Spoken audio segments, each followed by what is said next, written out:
everyone. I have created this podcast with some really amazing founders who have started their journey from zero, huge, with funding, without funding, but their journey would be really motivating and encouraging for anyone who are just starting off or who are already there in the journey. If you want to grow, you want to know the little nuances of building a company from zero to 100, this is the place for you. Our first guest in this podcast is Krishna Yadav. If you are someone who is starting off in the fintech industry, आपको grow करनी है company 70 CR तक Krishna has taken it with multiple rounds of funding, with 65 employees right now, and clients like Swiggy, SIS, Questcorp, they have embarked their journey and they have made it very huge. Today, let's understand from him how he went about the whole startup journey, how he found his co-founders, how he built from scratch, what are the challenges that he faced, and how they made it to where they are. Let's go. We'll try to understand how you can start your company in fintech, how you can grow it, how to search for the right kind of investors for you. What is the process even to just go and look for the investors? A lot of such questions related to startup journey is what today we are going to talk to Krishna about. Hi, Thank Krishna. you. How are you? Doing well. Great. So let's start with कि schooling से start करते हैं. A lot of people जहाँ पे भी मैं course still matters a lot. What do you have to say about that? And ये startup वाला लगा. How did you start? When did you start building? Can you take us through that? From schooling, that is the question that me and my founders agree on. That your schooling and for that matter any education doesn't matter. It really doesn't matter if you're just starting up something. And even if you are going to get a job also, it doesn't matter. Because what you do eventually is what is going to matter. Your education only matters for the first job. Because they will hire you based on what your credentials are. But after that, it is just all going to be your skill and your value that you add to the company. So your education is really of no significance as such. Startup, I'm a chartered accountant by education. I did my CA and then I started working for housing.com. That was my first job. And as everybody knows, housing.com has a huge history. So, but Yeah. that's where I joined housing just before the funding boom. So I saw the whole thing take off and crash, and that whole experience was amazing. It's life changing, I would say. That's where I thought this is how it should be, Yeah. because the culture was such that you could actually change anything drastically tomorrow, which is not something that you would do in a corporate. And that's the kind Okay. of things that I would like to build. So that's when I decided I want to be in startup space and I want to do something of my own. So then I started. So after I left housing, I started my first startup, which didn't work out very well. But then I have been in the startup space ever since. And that was 2014. You mentioned housing.com and there is a certain reputation about it in the market. How was your experience? Because a lot of people हमने ना know these things. So what was your experience being an insider of housing.com? My positive experience would be that the company had thousands of employees and I think about 1,000 IITs, IITians, and there are a lot of people of very high caliber. So that's where you realize that how much you can grow and how much room there is to grow. And once you start working with those kind of people, they open up that value to you, like what can you also achieve in life. Because when I Right. started off, I was a fresher and I was new to the startup world as well. But I started working with those people, and those people were thinking in a very different realm altogether. You would not even Hmm. think that way, but that opens up your mind as well. So by that, I would say that best thing about housing was the culture and the people, and obviously all the other stories you are well aware of. So वो तो हो ही रहा था वहाँ पे. But I think that didn't matter so much to Hmm. me. I had a very good time at housing, and I learned a lot. I worked with very, very good people. All the executives, they're all very good people. Nice. Because देखते हैं like right now what's happening with Blue Smart and all. People see a lot of stories from outside कि क्या चल रहा है, founder ने क्या किया है, but like what kind of experiences? जैसे for example you had a great experience. Overheads and colleagues. You had a lot to learn there. So I think that is definitely a part of like another coin, another side of the coin, right? That's Yep. great. I mean, for after housing, I think it's a lot of adventure for you. And then you thought about Yep. starting your own thing. How was it? Yeah, so while I was at housing, I had this specific problem that when you join a company and you get into a job, and only Hmm. after you join the company, you will actually come to know what actually your job is and what are the people, Yeah. what are the people you're going to work with, what is the environment like, culture and all that. So you have Glassdoor to look at reviews, but Glassdoor is very, I would say, very professional in how they put reviews, and most of it is obviously sponsored and generated by HRs. So that's why I thought that it should be a more of a 360-degree kind of a review. So that's what we started Right. up our startup. We did that for about a year and a half. We couldn't raise funds at that time. That's why we shut down that startup. And then I started working with a lot of other startups in consulting roles. And Hmm. eventually I met my co-founders. So my co-founder Anshul, he was running a facility management company. So he was also, interestingly, he was also at housing.com, but we never met at Okay. housing. But then eventually he was running a facility management company and he was looking for somebody to head this function. Hmm. He messaged me on LinkedIn first, and then I got my number, and then we started talking, and I met him for the role. And that's where the first conversation that we had was about housing, obviously, because of the mutual connection. And then the other thing that we always agreed upon right from that first conversation was that your education doesn't matter. Because I don't look at people, because we have worked at housing, we have seen people of all different caliber, maybe with a Yeah. lot of good education and maybe not coming from IIT also. So we always thought Hmm. that your education is not something that you look at. And then I started working with Anshul at that facility management company. We ran that for about a year, and that's where we encountered this problem that we are currently working on.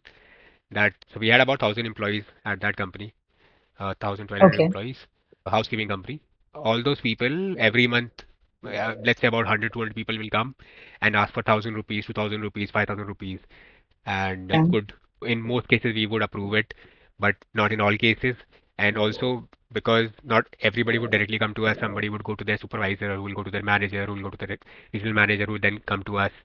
So that whole process was very cumbersome and very difficult to manage from the HR perspective as well. So that you have to also make sure Hmm. that you're making deductions, you're telling people that itna cut gaya, itna nahi kata, then somebody would leave their job because of the misunderstanding, and Yeah. all of that was happening. But that's where we thought that everybody, like 200 people out of 1,000 are coming every month. So that's a huge demand, and they don't Yeah. have another avenue. So their other option is to go offline and take money from a money lender. So that's where we thought that we have a good opportunity to build something like this for them. So that's why we started Entitled. Awesome. Like because I don't see a lot of fintechs in specifically this industry where a lot of blue collar workers are involved. जहाँ पे margins are not really thick, right? So that is also very interesting कि Entide ने कैसे identify किया कि this is the right path and we want to start this because ये है. But how Hmm. did you actually make sense out of it कि नहीं इसमें? So I think पैसा जा सकता है, but वहाँ पे impact was something that interested me personally. So when Anshul told me Hmm. that this is what he's thinking, and obviously it made all the business sense at that time because we were running Hmm. that company, we could see the demand and all. But Yeah. the impact angle of it is what interested me really, not doing this for Gyan. But really, this is something Okay. that really interested me because those people don't have another avenue. So they go to those money lenders, they charge them. For Yeah. what how it happens on offline market is that you will take 1,000 rupees today, and in a week's time you will pay them 2,000 rupees, which is insane amount of interest, Okay. right? So and they don't have an option because nobody else will lend them money. So no banks, no NBFCs would lend money to blue collar workers because they want your minimum Hmm. salary to be 35,000 rupees, which is pretty high for a blue collar worker, right? So they don't have Yeah. anybody else. So they would take money from the money lender because that's the only option. So we saw that and we could see that. So if you look at our lending rates, they would take 1,000 rupees, they will have to pay like 10 rupees interest. But Okay. if they take it offline, they will have to pay 1,000 rupees interest. So that Hmm. social impact Okay. is something that we would that is really nice. And Yeah, obviously, yeah. it makes all the business sense because finally you have to build that part of it. That the point is that in blue collar space, the risk is very high because these people would Okay. leave their jobs more quickly. They don't have stable income. They don't have their own house. So that is something that you have to build for. We're still figuring that part Right. out. That's the whole point. Okay. Okay. So initially, when you were entering into the market, have clients like Swiggy. Say, how did you like start talking to them? How did you find such people who would actually need this, who would be invested in this social impact thing like you said? Yeah. So I think finding the bigger clients was not very easy. When we started off, we went to all our contacts to get the first client or the second client. We got very small clients at the start. We started working with them. We tried to Hmm. refine the product. We built it up. And Hmm. then came COVID. So we started our operations in January 2020. And Hmm. March, COVID happened and everything got shut. People Yeah. were not getting salaries also. So all our loans from that time were defaulted upon. And so that was a bad experience. But then during COVID, Swiggy reached out to us, which was just by coincidence at that time. Hmm. So they came to us, we had a discussion, and they wanted a product for their top delivery riders at that time during COVID so that they can restart the job. So that's how we started with Swiggy. That came to us Hmm. by luck. After that, we then started speaking to all the bigger blue collar employers, and some Hmm. of them were genuinely interested in doing something for their employees because they also Hmm. understand that these people don't have a lot of options in finance. So we got very big client in Quest. So Quest is the biggest employer in the country. Uh, Yeah. so we started with them, and then from there on we got more and more clients. It takes a lot of time to crack the bigger corporates because for them the approval cycles are longer. There are a lot of people involved. But Yeah. yeah, some of them are genuinely interested in the welfare of their employees. So, I mean, what would be the volume of these people that, So we have about 1 million people on our platform. We get about 40,000 requests a month okay, without wow. any marketing. We don't do any marketing. So we work on a B2B2C channel. So we work with the Hmm. employers and on their HRMS app, we will have a banner or the employee facing app or the Hmm. delivery boys ka app. We will have a banner and sometimes we'll send out notifications. That's again up to the employer. And that's the only way we do marketing. So all incoming interest come from their channels. And on a monthly basis, Okay. we at least get 40,000 requests. Okay. I mean, that's huge. And like I can imagine when people are asking for even smaller amounts, let's say like 1,000, 2,000, 5,000, even 10,000 sometimes. How many of them, because we are really dealing with people who are not very, I would say, white collar or maybe professional in the sense how to repay the loans, because I think we take loans and we know how, like, when dealing with this part of Janta. So for that, we invest into education, educating these people. Our Mm-hmm. entire journey happens in multilingual bots. So people can choose the language of preference. They can talk to the bot in English, Hindi, regional languages, Marathi, Telugu. We have a lot of different languages Okay. in the bot. So that way Mm-hmm. they understand the conversation. And for each part of the process, we explain what is the process, what they have to do. Like for example, if they have to share PAN card, we send them an example. Okay, this Right. is how the PAN card image should be. Like it should be front facing, everything should be covered, the corner should not be missed, and all of that comes in their Hmm. language of choice. And Okay. similarly, at the time of agreement, we share all the terms like what is the loan amount, what is the due date, how many installments, what is the installment amount, interest amount, everything right there in the message itself. Hmm. And then there's the agreement that they can again review. And for each EMI, we send them a notification that this is the EMI, this is the amount, this is the date that you will have to pay. And if they don't pay, somebody will call them to explain the same thing. So we Hmm. have to do that extra bit because these people would not be very comfortable with English. So that's what we are doing Yeah, for yeah. them. Hmm. Makes sense. And what are the other challenges of, like, I can understand when you're working with them, you would have done a lot of, like, I think years would have gone where you would understand how you can make them understand this better. with the documentation part, how you can understanding how to. Yeah, that's how it works. We started off on everything happened on call. We used to call the people directly, like me Hmm, and my co-founders. We used to call people, ask them to send out documents hmm, to us on WhatsApp, on our personal WhatsApp. That's how we started off. And with those conversations, regular conversation with people, directly dealing with the people, we started learning what are the discomfort that people have, like how do they believe that we are a genuine company and they're actually going to get a loan and we're not trying to defraud them, we'll not misuse their documents. So that's a point that we learned. We have to tell them hmm, that we are not, what is the use case, whom we are working hmm, with, and they are registered with RBI. This is the company, this is the terms, these are the terms that you will have. So all of that has to be communicated upfront. This is what we learned from the conversations. So the more we did it, hmm, the more we learned, and then over the period of time, we started building that into the process. So now we have the entire hmm. web journey, WhatsApp journey, all of that is built, but that is built because we have experienced all that with the people, directly dealing with the people. I think that's why when I visited your site, I mean, there are not a lot of bells and whistles there. बहुत ही simple website, easy to understand. And I somewhere thought कि तो that's why you would have given a lot of thought कि website कैसी होनी क्या कर रहे हैं Yeah. या anyone can. Yeah, on the same note, I think one of the most important thing that we did from the start and we still follow is that the entire journey for them, for even a loan product, insurance, savings program, health product, anything happens on WhatsApp. Because for these people, downloading an app, keeping that app, and also figuring out what to click, where to click on an app, and to keep that app Yeah. on their phone, which will not be a heavy loaded phone. So all of that is a hassle. So we kept everything on WhatsApp so that there is a ease of use that you can start it, do it at your own pace. You can send a PAN card. If you don't have your Aadhaar card ready, you can just not reply and then go home, take a picture, and again continue with the conversation. And the bot will continue with the Hmm. conversation with you.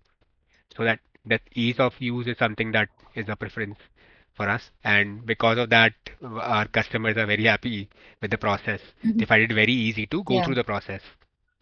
I think a lot of people, and I think we all have seen that कि काफी लोग बहुत ज्यादा अपनी website या फिर they put a lot of things and that just end up making it more complicated to or more complex to understand or I mean it is sometimes not even needed. Yep. I think it is a very nice thought when you need to really understand where your target. So I want to take you back to the journey when you guys started fintech start karna like today if I think about it I definitely think about capital right Mm.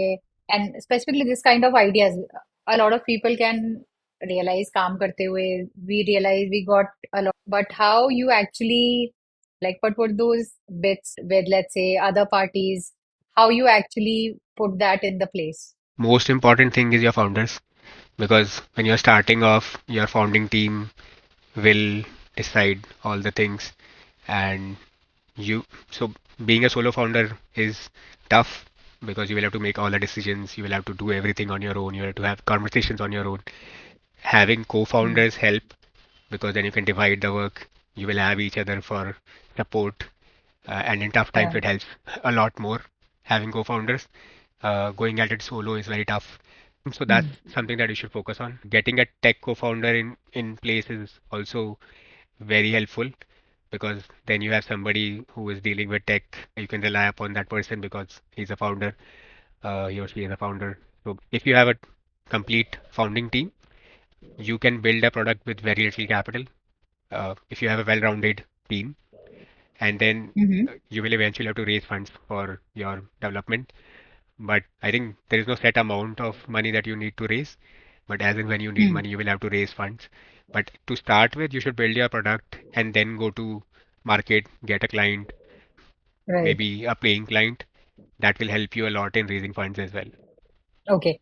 So when you said these CTO and this, let's say, marketing head or all these people, a lot of people, and including myself, uh, we face a lot of challenges when we look for the people in the leadership role.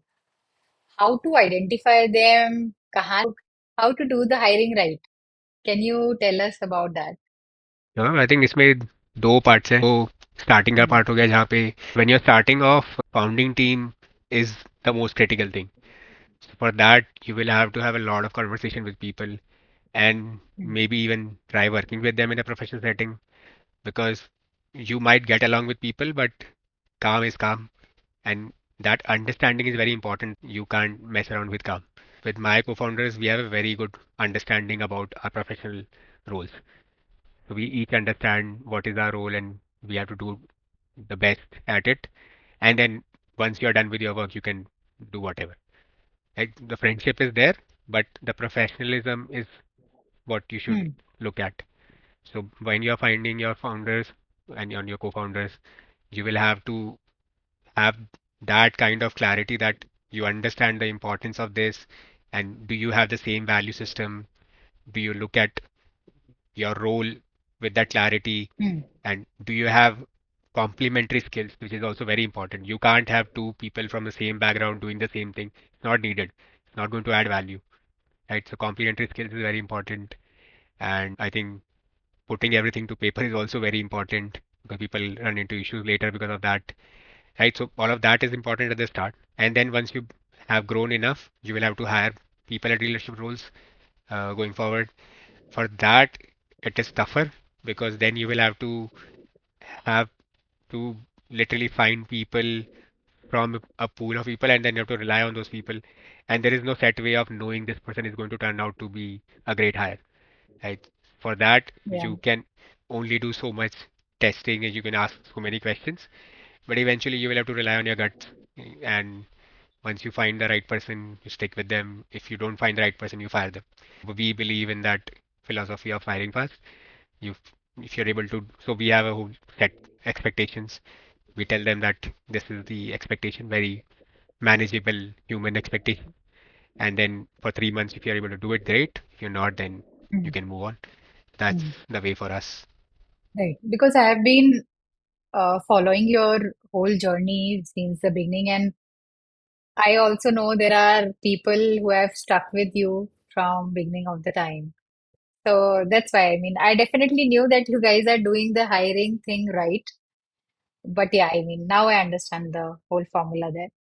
Yeah. ठीक है. So you have met your co-founders, you have hired the leadership, took the leadership role.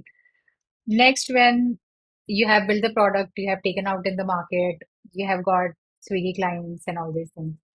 And now when you have to expand, how do you think about investing, raising funds? What kind of people to reach out? That investment journey, can you talk about? Yeah, sure. Raising funds is the most difficult part of the whole journey because you will have to go to hundreds of investors and get rejected by 99 of them, right? We have had that experience multiple times. So we have raised three Mm, rounds, and at each round, we have had so many discussions with different investors, and eventually one will say yes. And for that, yes, you will have to go through all of those rejections. And the process is that you just reach out to as many as possible then, because that's how you will have to find those 100 people, and one will say yes. Right, so spreading out to that many is very important. For that, you will have to reach out to so many more connections so that they can connect you to right investors who invest in your space, will have the same kind of investment thesis, mm, then have conversations, a lot of conversations. okay. So when you're pitching and like, let's say you're talking to 100 of these investors, even when few people say yes, right? But there is, I know few people who have that a person would prefer, but just because of money they were getting. How to judge if this investor is right for your company? That's a question. The answer would be that you should look at their investment portfolio, look at all the other startups that Hmm. they've invested in. If you can connect with them, you can connect with them on LinkedIn. You can actually message them and ask them that we are also looking at raising funds from the same investor. Can we speak for some time Okay. and get feedback from them? They will tell you very honestly. Most people are very honest in the startup space. They will tell you honestly what has been their experience. And if that matches what you want and it works for you, then that's the way you to go. In some Hmm. cases, you might not get that investment portfolio, but in that case also you can go to LinkedIn, look at that principal or the partner from the fund and look at his Hmm. investment on LinkedIn. Maybe you can find that information on LinkedIn also and then reach out to those people. That's the way. And I think other than that, finding that information is very tough.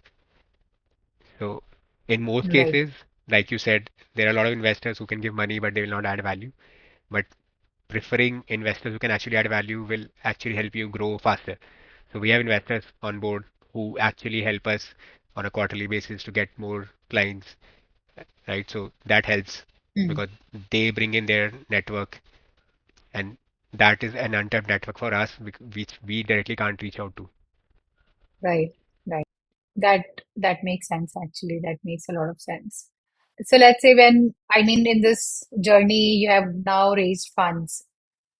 How do you see like how much in any fintech, what should be the balance of initially in the first round they can liquidate their equity to raise certain amount, how much they should the founders should keep this percentage to themselves for future?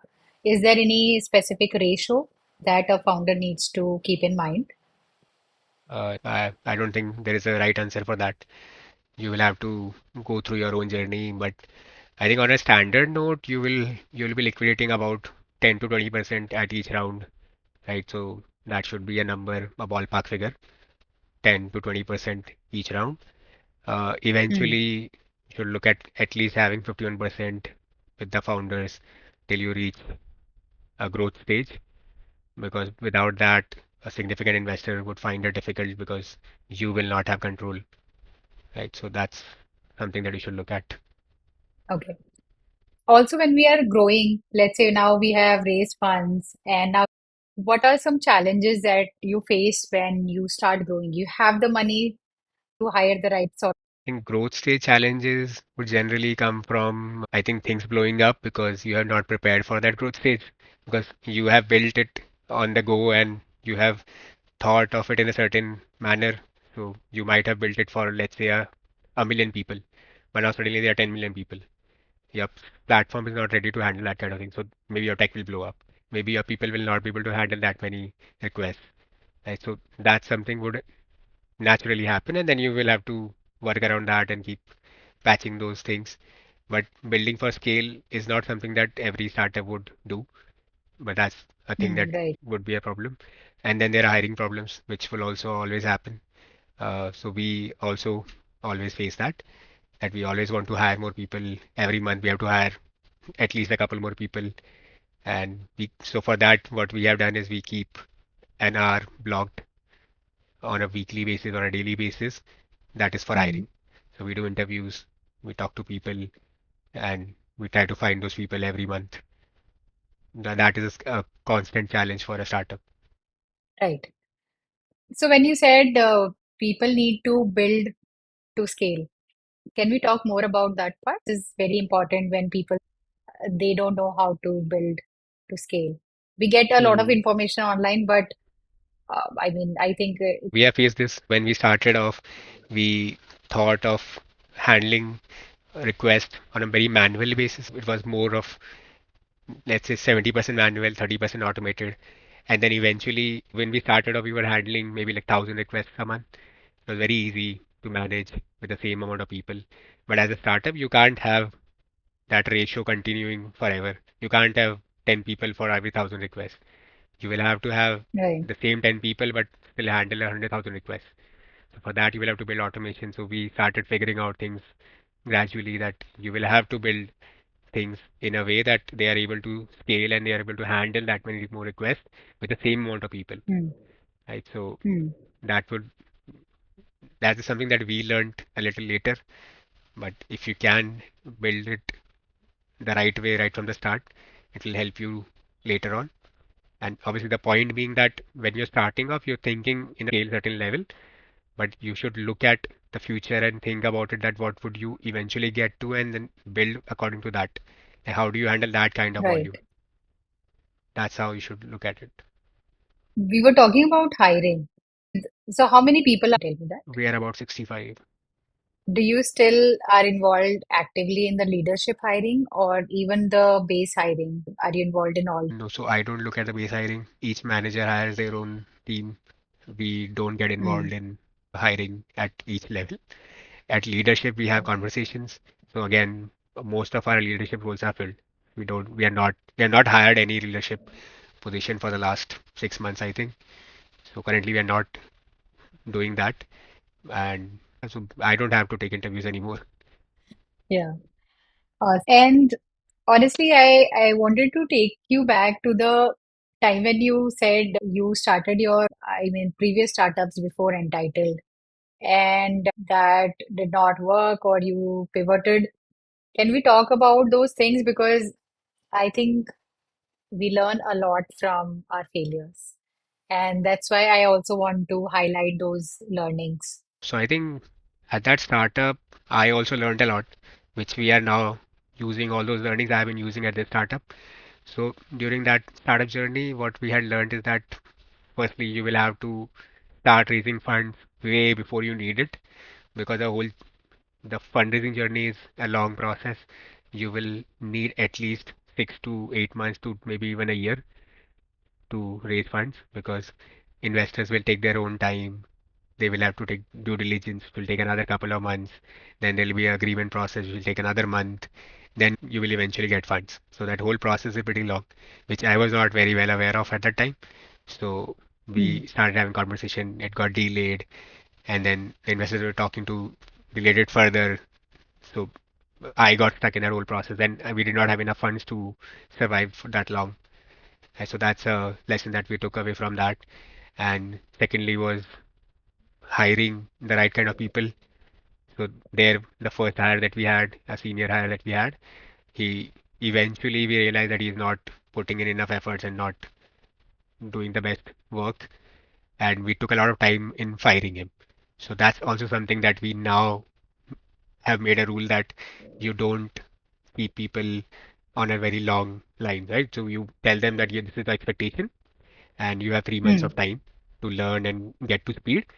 And if you're not Yeah. able to come up to that speed, either you decide to change your job role, or uh, we will have to move you out. So being brutally honest about it, but this helps the company, right? Because Yeah, yeah. there are, Because you bleed a lot of money in this yeah, process. and we Hmm. can't, we don't have that kind of resources that we can continue to pay somebody and not get the best work out of it. And so these are all the lessons Yeah. that I have taken from the first startup. One question that I really, how was your first firing? How was it on you? I have, so the first firing, I have only fired the first person, and I am quite comfortable having that conversation. Because see, when you are firing somebody, unless you are laying them off because of your issues, yeah, maybe not having funds and all that, that would be a very uncomfortable conversation. But if you're firing somebody because of non-performance, it's a very simple conversation. You tell them what is not working. Obviously, they would have received the feedback already. They would have spoken to their manager, or they would have spoken to me or somebody from the founding team. They're well aware of Yeah. what is not working out. So you spell that out, make them understand how what will happen next. And yeah, that's that. Hmm.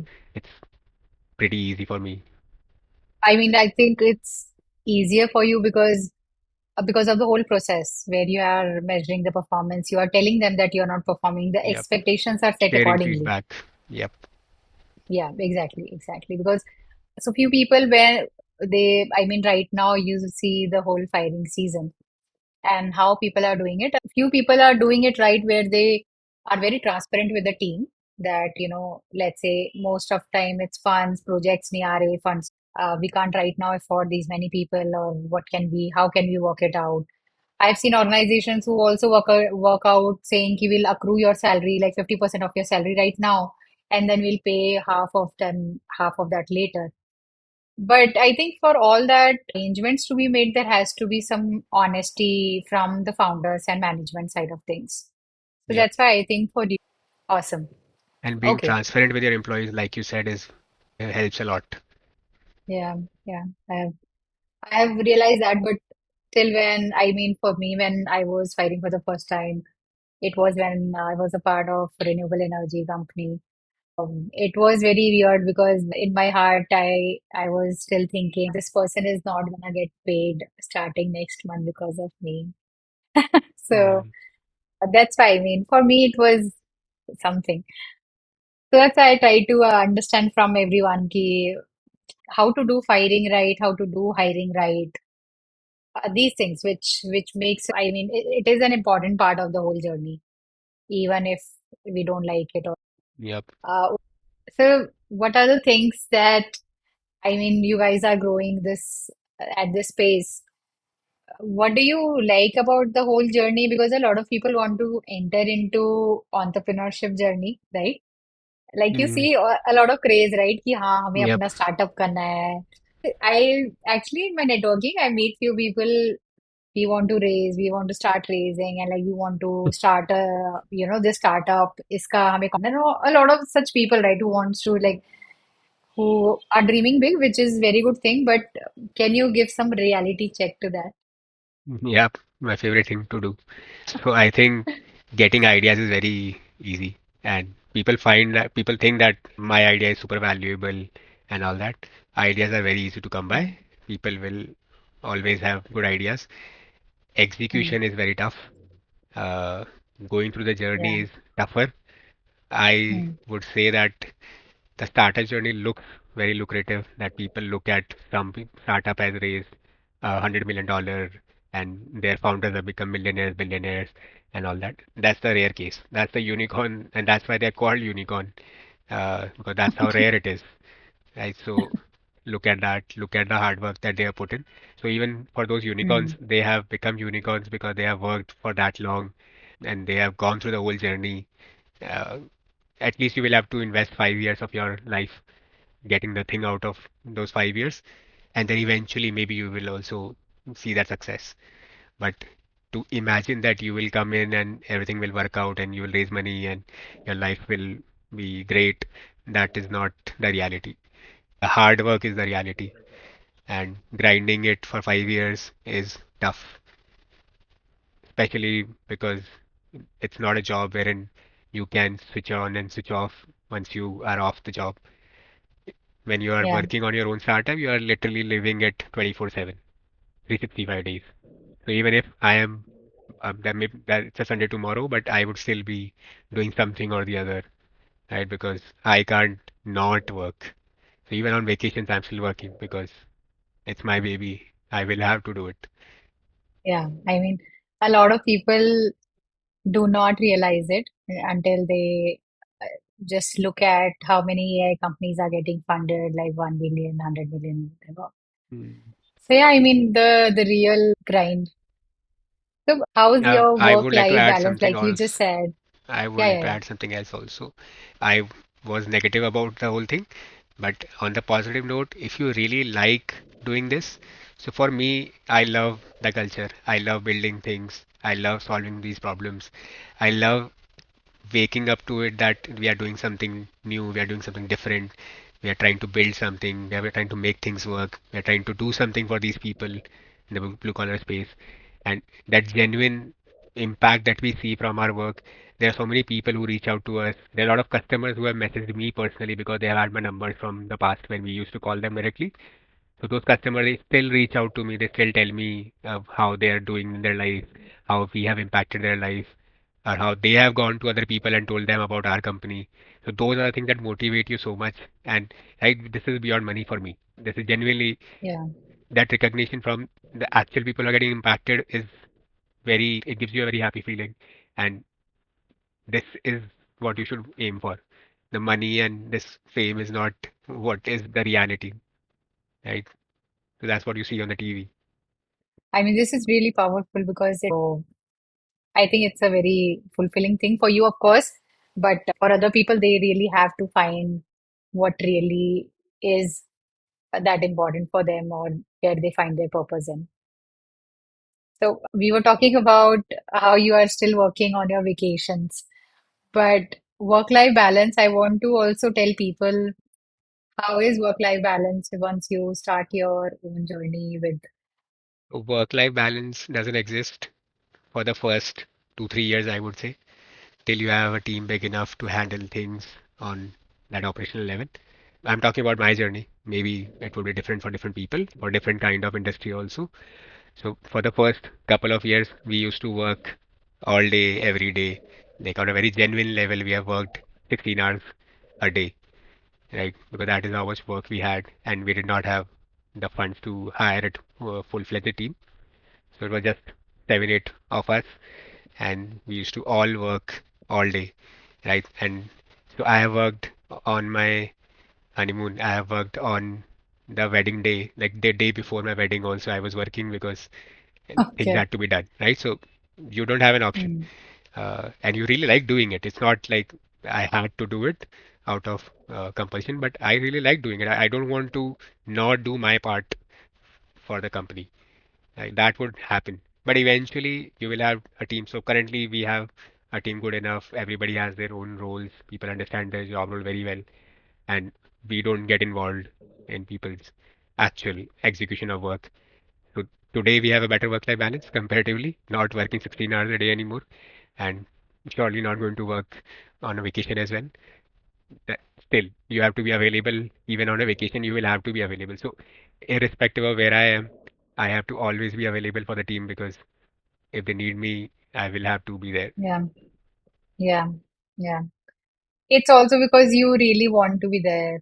You don't Yeah, want you never things want to be to. just left out. Yeah, Anything else that you in this journey that we have not spoken about, but you those people who are just starting off, who one of the things that I would like to highlight is that, like I said before, also the fundraising journey is something that people should understand that it takes a lot of time, and therefore, when you need funds, उससे 8 महीने पहले, maybe even 12 months before that, you start to have conversations.